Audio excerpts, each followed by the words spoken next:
I am incredibly excited to welcome to the stage the founder of Lunch Actually, Violet Lim. Our next guest has a certain energy about her when you meet. It's 2 parts grit, 2 parts determination, 3 parts emotional tact, and a fusion of steel that combines into a powerhouse of an entrepreneur who refuses to be defeated in life and in business. Join us in this wide-ranging interview to hear our guest's incredible story of bravery and courage in the face of adversity, and learn how she found the courage to continuously place one foot in front of the other. Ladies and gentlemen all over the world, it is an honor to welcome and introduce you all today, all the way from Singapore, the CEO and co-founder of Lunch Actually, Violet Lim. Violet, welcome. Thank you, Kym. So good to see you, and I am just so honored and privileged by the introduction that you have just given me. So I think I'll just start off by sharing a bit more about myself and maybe how I ended up here. So a lot of people, when they found out that I'm a matchmaker or I'm running a dating service, they'll be very surprised, and then they will say like, okay, how do you actually even end up doing that? So maybe I'll just rewind a little bit. So actually, I'm an only child, and my parents, they are small business owners. I would say maybe to a certain extent they are like tradesmen. So my dad runs a used car dealer, and my mom is actually a tailor. So I would say like very much of my growing up life, my parents would have like not want me to run my own business. In fact, like most Asian parents, they told me, like study hard, get good grades, get into a good university and get a good job. And being the obedient only daughter that I am, that's exactly what I did. So in fact, when I was in school, I won the Model Student Award 5 years in a row. So that award is actually given to the student who actually scored the highest in the entire form.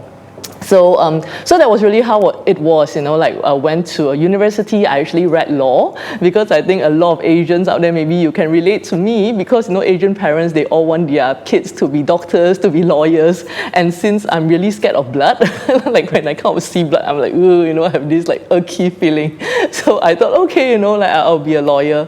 So I went to law school, but I think very quickly on, I realized that maybe I was not cut out to be a lawyer, because I wanted to either pursue criminal law or family law. So I was actually doing a summer internship with a family friend who is a lawyer, and when he found out that I wanted to go into family law or criminal law, he said like, okay, maybe not criminal law, because he thinks it's not so nice for a lady to walk in and out of prison. So he said, why not family law? I'm like, okay, let's give that a go. So he started bringing me to court, like letting me read cases, and that was when I realized that honestly, getting married and getting divorced is quite similar. It's just that you say I do to like different people. So like obviously when you get married, you say I do to the pastor, or like the solemnizer. But when you get divorced, you're also saying I do, but just to the judge. So I think the last straw for me was really, I was reading this particular case where the letter kind of goes like this. It's like, my client would like to instruct your client to pick up their child at what time, what date, and where. And I'm like, oh my goodness, it's like, a relationship, a marriage have broken down to that point where you can't even just speak to each other to do that. And I thought like, that's it, that's not going to be for me. I cannot spend the rest of my life, going through such cases. So that was when I decided, okay, I'm not going to be a lawyer then. I ended up as a management associate at a bank. So that was actually my first job.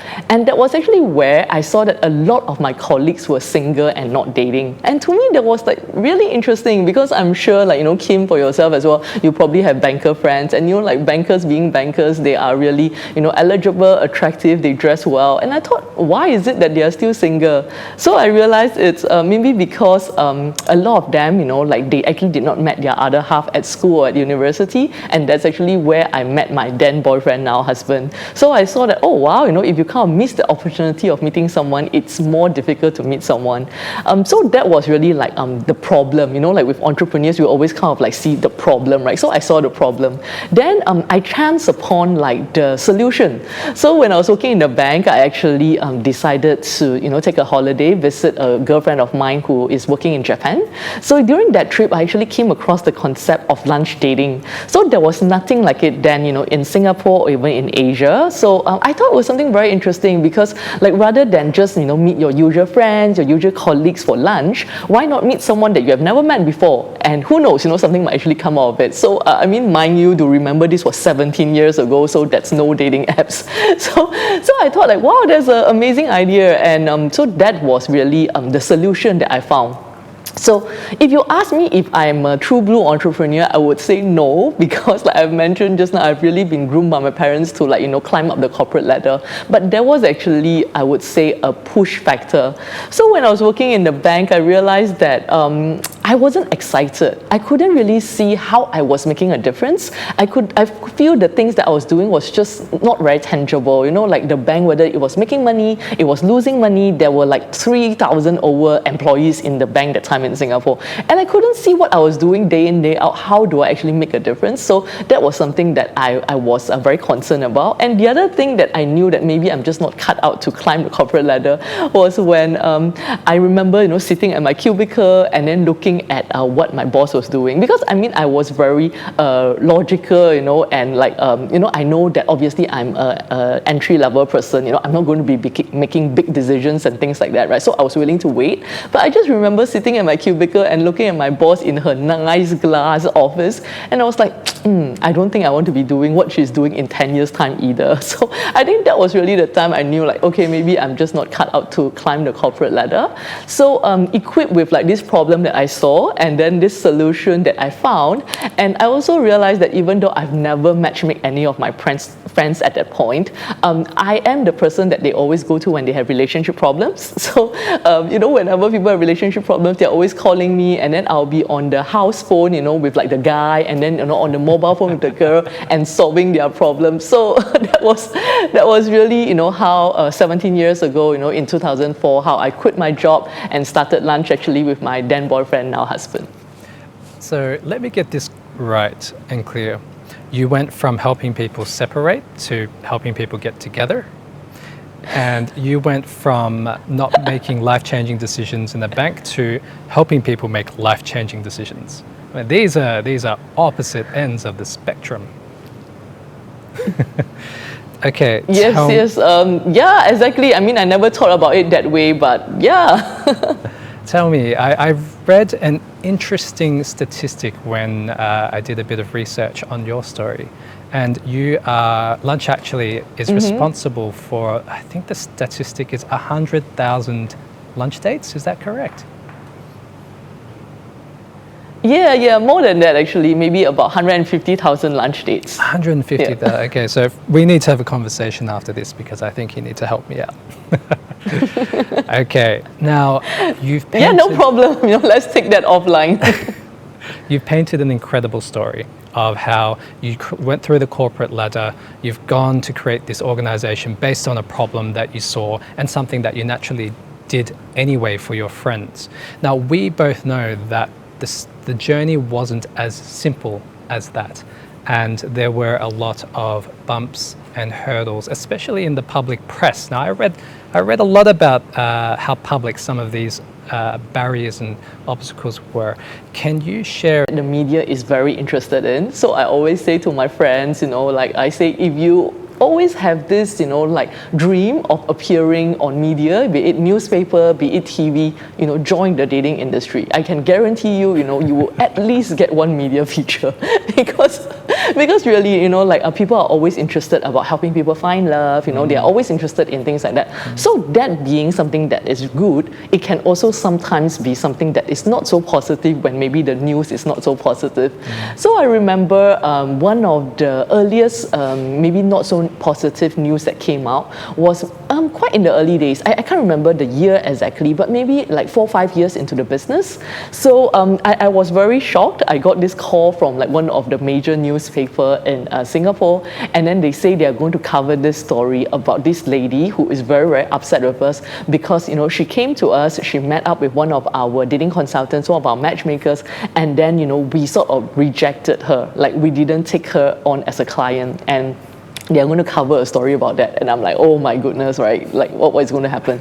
So I just want to give you a bit of background on this situation. So we were quite a small and young company then. So how would I put it? It's what sort of business would be you actually reject your clients? It's like if people want to buy a phone, people want to buy a TV, you're just going to sell it to them, right? You're not going to ask them, do you know how to operate this phone? Maybe, you can't hold it properly, you might drop it, so I'm not going to sell it to you. I mean, it's like, who does that? But I think in our business, it's really different. Like, in a way, we need to be responsible for it as well. Like, in a way, it's like our clients are kind of our products. I mean, it's not very nice to say that, but if you think about it, it's like when our clients go on dates, it's like we need to make sure that both parties actually get along and both parties are actually who each other are looking for.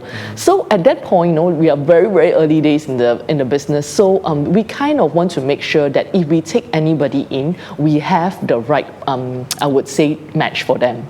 So in this case, like at that point, the lady, she was in her 40s, and we didn't really have many gentlemen in their 40s, or maybe a gentleman who was looking to date her age group. And that was the reason we couldn't take her in at that point. But she got very upset and very offended. And I mean, maybe like, I'm sure, my team, my matchmakers, my dating consultants, maybe they could have done a much better job of, sharing this information with her. I'm not sure, like, I'm sure they did their best, but like I say, very young company, so she basically just went very upset, and then that media approached us.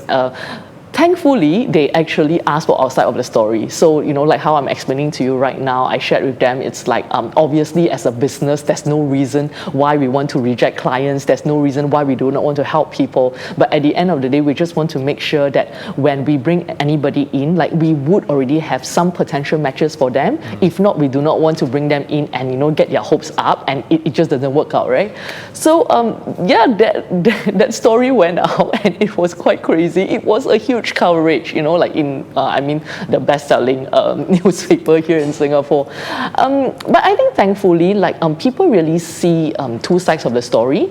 And in fact, after that, quite a number of people came to us and approached us and say they want to become a member, because they say that now at least we know that you are a company that's run like, with integrity, you run it ethically, and you don't just take the money for the sake of taking money. So, that's one good side of the story. And the other good side of the story, for this lady, from what I understood, is after that, she actually got approached by so many people. So I understand that many people actually say that, wow, we would love to get to know you better. We would love to go on a date with you. So I'm not sure subsequently, did she meet someone through that? But I think, like even though it started off as a really negative situation, but I'm glad it worked out well for all parties concerned. Wonderful. So starting a public complaint against the company is an interesting dating strategy, I think. Tell me, you present you present so positive. Is it always like this?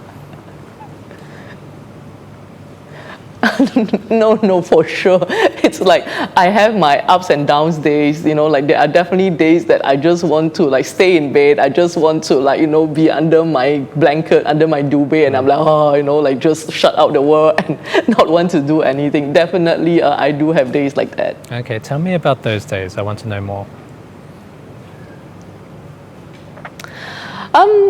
I think, like as an entrepreneur, like, it's not easy. It's like I was listening into like the sharing just now by Nelson, and I totally agree. It's like not everybody maybe is cut out to be an entrepreneur, and I think being an entrepreneur is really I think we go very high. Our ups are very, very high, but our downs can be very, very low as well. I mean, there are days that like you are looking at the bank account and you're like, oh my goodness, it's like, how am I going to make salary this month? And then you are like thinking, like you have so many people who's relying on you, like not just them, but their family as well. It's like, how am I going to turn this around? Is this going to work? Am I going to like not be able to like just survive the next month? So there have been times like that, and it is very, very scary. How do I get through those days? Usually what I do is I will kind of say, okay, Violet, okay, you can just be down there. Like I give you like, a couple of minutes, like, okay, a couple of minutes not good enough, maybe a couple of hours, but just don't stay there for too long. It's like, I think my how would I put it? My mantra is really, you know, like I think you shared at the intro as well. It's like, you know, as long as I just continue to put one foot ahead of the other, like it might be very slow, but as long as I just continue to do that, I will get somewhere, and eventually, you know, I'll get to my destination. So it's really not easy. I would say I have gotten through those very dark periods, very tough periods. It's really through the support network that I have been very, very blessed to you know, have come across or have built up. So definitely one is my husband. I mean, he's incredible. I mean, he's not just like, you know, the love of my life, you know, he's not just like the father of my 2 kids, but he's really just this anchor, like he's the best cheerleader ever. I mean, again, you know, like maybe that's another topic altogether, you know, working with your spouse. I mean, we do have fights, you know, like we are 2 very strong, you know, very opinionated people. So obviously we have our fights, but, you know, he just being there, just listening to me, just, you know, like letting me know that it's okay, you know, things are going to be okay, we're going to work through this together. I think that has been very, very helpful. And definitely, I think my own faith, it's also been very helpful. I think there are times that I'm like, God, you know, I don't know what is going to happen. I'm not sure how I'm going to get out of this. And I just kind of like let go and let God. And I think that has, you know, brought me the peace as well. Having an amazing team at work, that has definitely been incredible. I mean, I think a lot of us EOers, we know about Vern Harnish, you know, we know about like Jim Collins. And I think one of the things that we have learned of is really, you know, like putting the right people on the right seat, on the right bus. I found that since I've done that, you know, things have just been so much easier. So I think, you know, these are really the pillars of support, like pillars of strength, of motivation, and of course, very, very important. I mean, I've been in business for 17 years, and I've been in EO, I think, like maybe coming to 10 years. And EO has been an incredible support to me, like my forum mates. Like, I think sometimes I just want to scream. I'm like, oh my goodness, right? And you know, you don't know who to talk to sometimes. I mean, of course, luckily, I have my spouse, who is also my business partner. But I mean, other than that, I can't like go talk to my friends. They won't understand because they are not business owners. And I'll just kind of like drop a WhatsApp message to like my forum, and I'm like, oh my goodness, guys, like, I can't take it, you know, like, and you'll be like, okay, cool, you know, like, what do you need? Like, do you want to like just do an emergency forum? You know, we can just do that right now, or what do you need, right? So these are really the ways that have helped me gotten out of like that. Oh my goodness, I just want to like, you know, like I don't want to do this anymore. You know, I just want to give up. Like, these are the people that really have helped me. Violet, so much to unpack there. Firstly, that your husband also is your business partner. You're absolutely correct. We could talk about this for days. Let's talk about Yes. this idea you mentioned just before. You said one foot in front of the other, one step in front of the other. It doesn't matter how far you step each day, just as long as you keep stepping forward. And eventually, you will reach your destination. I love that. I think that's fantastic. Has there been a time when you were ready to throw in the towel and say, I've had enough, no more, I'm done?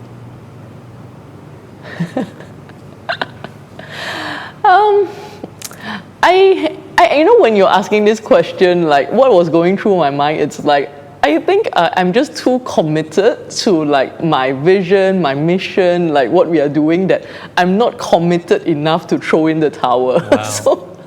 So it's like, you know, yes, I have been there. I've been kind of like, oh, I can't take this anymore. It's like, why am I doing this? I should have just, you know, like be a lawyer. I should have just be a banker. You know, maybe I'll just be doing much better in life right now. Yes, for sure, I've been there. I've been saying this kind of things. And I just kind of tell my husband, I'm done. I'm not doing this anymore, right? But I think, you know, like after that, I just kind of quietened down. And I just kind of like remember why I'm doing this. And I think, you know, like maybe that just brings me back to like a more personal side of the story. So I think maybe, as you can see, like during this conversation, that I'm a very goals-driven, very results-oriented person. So even at a young age, I kind of told myself, I say like, I told my friends as well, I say, I'm going to get married by the age I'm 26. It's like, people are like, really? You know, like, isn't 26 a very young age? I'm like, no, I'm very sure, I'm very confident. By 26, I'll get married.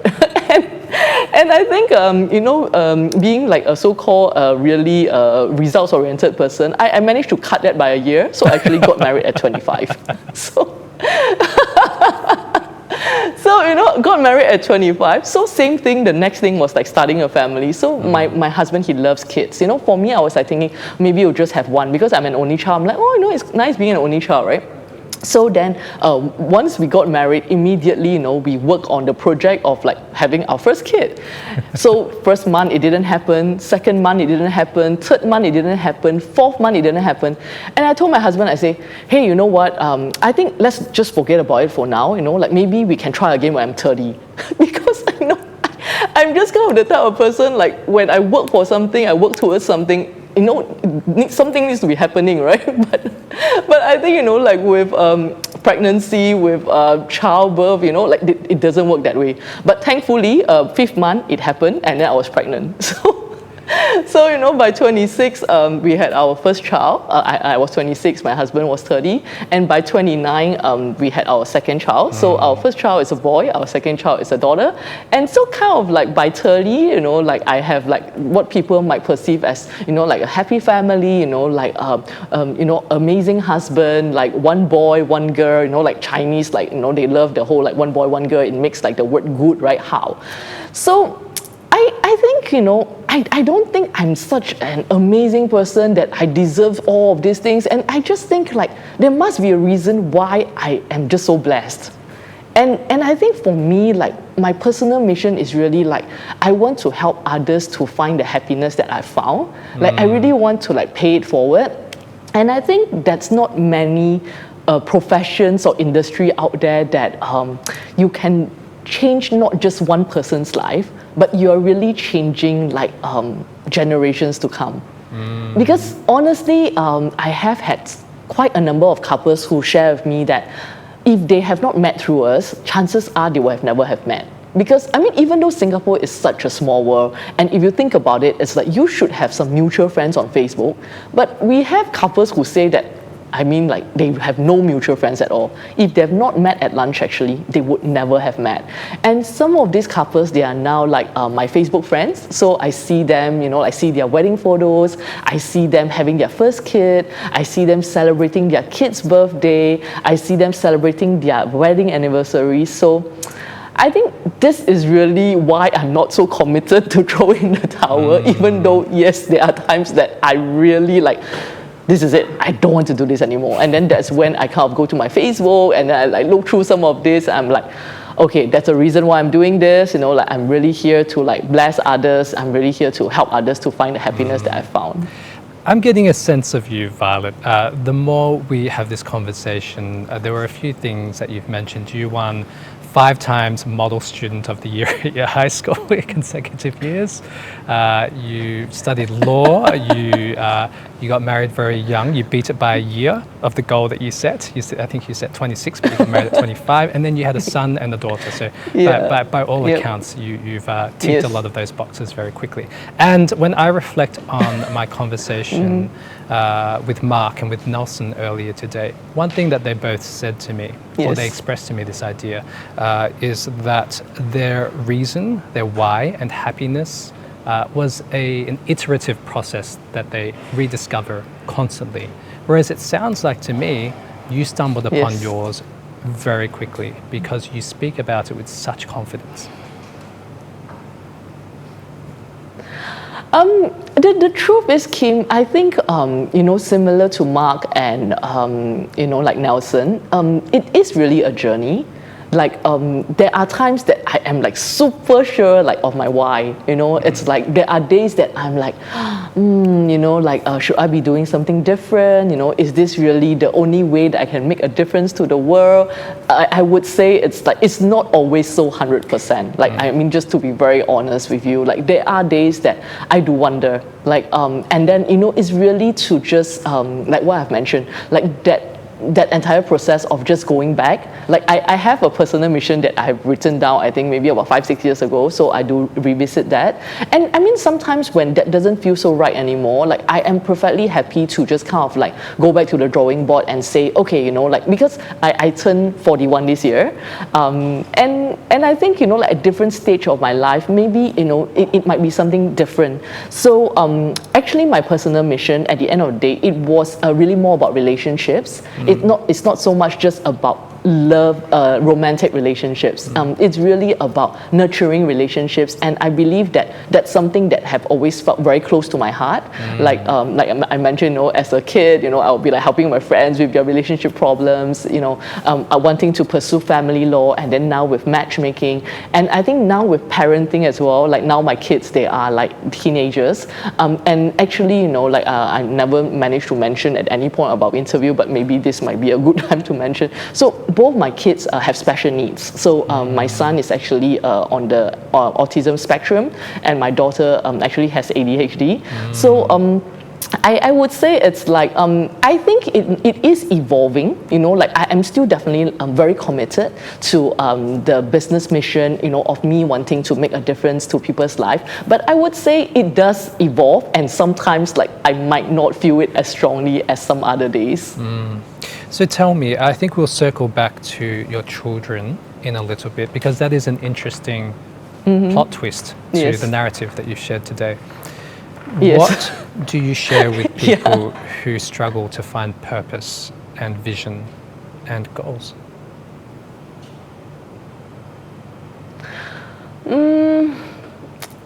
That is such a great question, because my son is actually turning 15 this year, and I think not everybody, it's like, I would say like me when growing up, I don't know, it's like my husband say I'm not normal.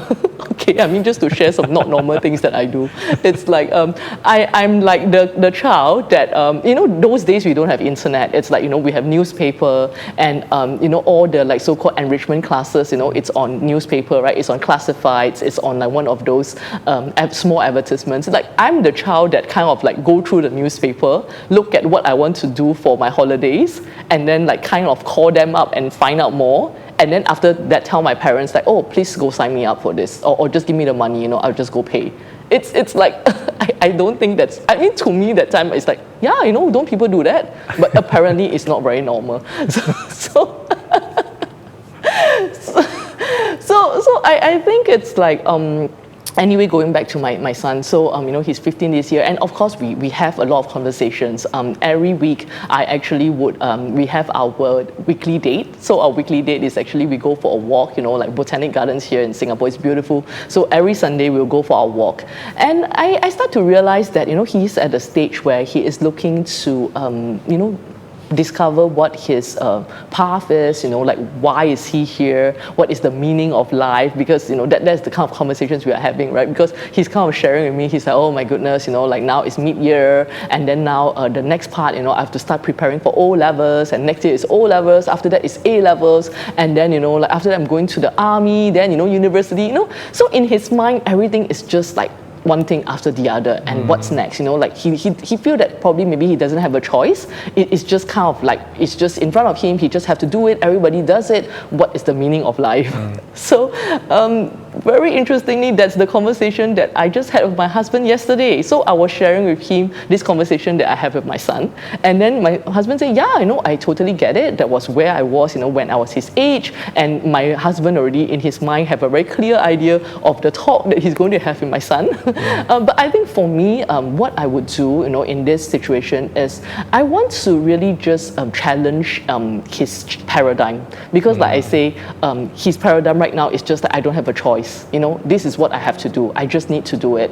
So I think the next conversation I'll have with him is really kind of like talk to him about what excites him, what makes him happy, what are his strengths, what are his passions. So for example, like my son, like I mentioned, he is on the spectrum, and like when they kind of still have the Asperger sort of category, he's probably Asperger, and I think we just saw Elon Musk just declare that he's Asperger, right?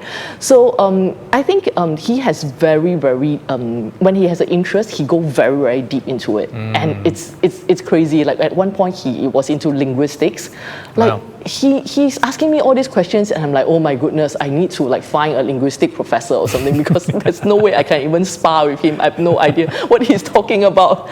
Yeah, so I think I just want to really bring him back to those things, and rather than focusing him on like this sort of journey of life or the path that everybody needs to go through, it's not true. I mean, it's like the truth is, what is it if he just take a year out and just, for example, if he's interested in linguistics, pursue a bit more about that. There is so many online courses right now. So that would kind of be like my advice. Like, do not just follow like the so-called prescribed path, like the path that everybody say you must take. I think at the end of the day, it's important to just step out and then look at the big picture and just kind of understand like what makes you happy and like where you have the flow. Because I think when you don't have the flow, like everything is just going to be very difficult. Like right now I'm talking to you, I love this, like this is my flow. I love sharing, I love sharing and just talking to people. But if like you ask me to like sit in front of spreadsheets and like just crunching number, it's like wow, that is going to like, instead of minutes, it's going to feel like years. I love that you share with your son this idea that rather than focusing on the whole life path laid out in front of you, you just focus on the next step. Very similar to our conversation today. One step in front of the other. Doesn't matter how big the step is, eventually you will get to your destination. I love that. Tell me. For sure, and I think just on that note, right? Like it's really about decision making as well. Like I have been told, like people think that the way I make decision is very interesting, because they feel that how can you be so sure about like a decision that you make? I say I'm not. Like I don't know whether this is the right decision or not, right? But I can only make the decision based on the information that I have in front of me. Of course, I'm a person that's very into research, like Google is my best friend. Like I will do the research, I will talk to people, I'll find out everything that I can. And maybe when I get to about like 70-80%, and I'm like, okay, that's it, right? I need to make a decision, and I make it. And once I make it, like if it's the wrong decision, then of course, oops, that's not good. But I cannot go back and kind of regret like the decision that I've made, right? So I think at that new point, I can just kind of again make good of all the information that I have, and then continue onwards, like just what you have said, like really just putting one foot in front of the other and just making those decisions one on top of the other, and hopefully one day when I look back, like it just kind of all join up, and there is a story that can be told. I love that. When you look back, all the steps and missteps that we take along the way somehow connect up and make sense. Okay, I enjoyed this conversation. I think you're delivering a lot of impactful learning in a very concise manner, in a very decisive, confident, concise manner. What other learnings do you have to share with the audience today?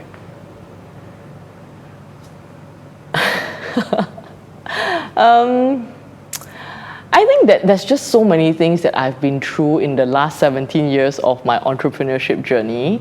If I were to like really choose a couple, I would say one big one for me is definitely finding the right partner.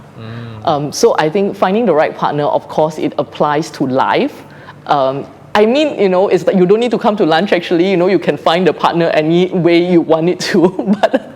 But I think finding the right life partner is so important. I think it's like one of the most important, if not the most important decisions that anybody make, because like this is the person that is going to be with you and also impact you. Because obviously if like we have someone who is like always sad, negative, or just dragging us down, like that's going to be very tough as well. But of course, there are good days and bad days as well, right? So finding someone with the same values as you, same life goal, like similar, I would say, even learning, it's like, let's say, I love to learn and my partner hates learning. That's going to be a big problem. So I think that's one. But finding a partner applies to business as well. So I think, like a lot of times when we are looking for someone to work with, we tend to end up finding someone that's very similar to us, because that's easy, right? Because it's like we are usually attracted to someone who have the same energy as us, we talk same language, we just get each other, we understand each other. But that is actually a very, very big mistake, that I've learned. So I'm very thankful to have found my husband, who is also my partner. We are like heaven and earth. Like when people meet us, right, they're like, oh my goodness, it's like, you guys are so different. It's like, I am like, as you can see, obviously the extroverted one, and he's like the introvert. In fact, like when I brought him to like my high school reunion, I mean, in those days, there's no iPad. He actually asked me, can I bring a book? And I'm like, yeah, sure, why not? Yeah, So I think it's like because like I'm the idea generator, like I'm like the energizer bunny. I'm like, okay, go. I want to do new things, let's do this, let's do that. But when it comes to finishing, I might not be that great at finishing. So imagine if he's that as well, like we probably would not get anywhere because it's like nothing gets done, right? So I think sometimes it's uncomfortable to work with someone who's so different from you, but it is very important to have someone that complement your strengths and your weaknesses. So I think finding the right partner is very, very important. Another one that I've learned is really ask, like very simple, like ASK, ask. It has really brought me so many amazing places just by asking. So just to share with you, like how I got onto my first radio show was that a friend heard that, like they're going to talk about matchmaking, and then he kind of like, oh, maybe you can just get yourself onto the show. Like maybe he wasn't even serious about it, right? And I was like, yeah, maybe I could. So I was like really thick-skinned about it. I just found out who the producer was, dropped her an email, share with her my credentials. I mean, that time was early days, like nobody know about us, right? And then she's like, yeah, sure, come on, we'll love to hear from you as well. But I think the best part of that story was not like I got onto my first radio show. The best part of that story is I met my mentor. So, I met this lady called Miss Claire Chiang. She's actually the co-founder of Banyan Tree. You might have heard of it, like, this luxurious resort. And at that point, she's actually the chairperson of Romancing Singapore, like here in Singapore. So it's a campaign that was happening. So that's why she was on that show. And since then, I think it has been like 16 years. She has been my mentor. I mean, she has been an amazing support to me because, I'm not just learning from her in terms of business, but really learning from her about life as well. Like to me, she's always like the woman who have it all. So, I'm always learning from her, how can I, like have it all in that sense, right? So ask, just be thick-skinned about it. And especially, like entrepreneurs, we are people that we are very happy to just reach out and help because I think we have been there, like we do not want you to kind of be like walking down that same hole. I mean, like if I have fallen into that hole before, I don't want you to do the same, right? So I'm more than happy to help you in that sense. And that is what I have found out about a lot of the entrepreneurs that I've met as well. And I think last but not least, again, very cliche, but this is really something that has helped me throughout this entire journey, is just never give up. That's a lot of nevers. Yes. So let's close this show. You've been so generous in your sharing, in your experiences. What is that one key learning that you wish to leave the audience with? My one key learning that I would like to leave with the audience, actually it's really something that a quote that I really liked when I was growing up. So it goes like this: happiness is wanting what you have and not having what you want. I think it's something that it seems so simple, but at the same time, if you really go into it, it is really quite profound. And I actually have found a lot of comfort in this quote, especially in times that I'm just thinking, why is my life not working out the way that I want it to? So I think happiness is really a choice. I love that. Happiness is wanting what you have and not having what you want. Beautiful way to end today's conversation. Violet, thank you so much. I really appreciate it. Thank you so much, Kym. Hope to see you in person soon. Absolutely. Thank you so much for joining with us today. We have heard from 3 of Singapore's top entrepreneurs today, and I cannot thank enough Mark Leong, Nelson Yap, and Violet Lim for the generosity in sharing their stories. It is in their moments of vulnerability that the greatest insights arise, and we cannot thank them enough for allowing us to pull back the curtain so that we can discover exactly what makes it possible for them to win in business and in life. I hope you enjoyed today as much as the team did in putting this together. On behalf of the entire team and Entrepreneurs Organisation, we thank you for being a wonderful audience. We look forward to seeing you again when we traverse the globe in search of 3 more incredible leaders in business and in life. If you're interested in learning more or being part of the community of like-minded entrepreneurs, head to eonetwork.org for more information. Until next time, I'm Kym Huynh, and I hope that you are able to take out one thing from today's interviews that will in turn help you win in business and in life.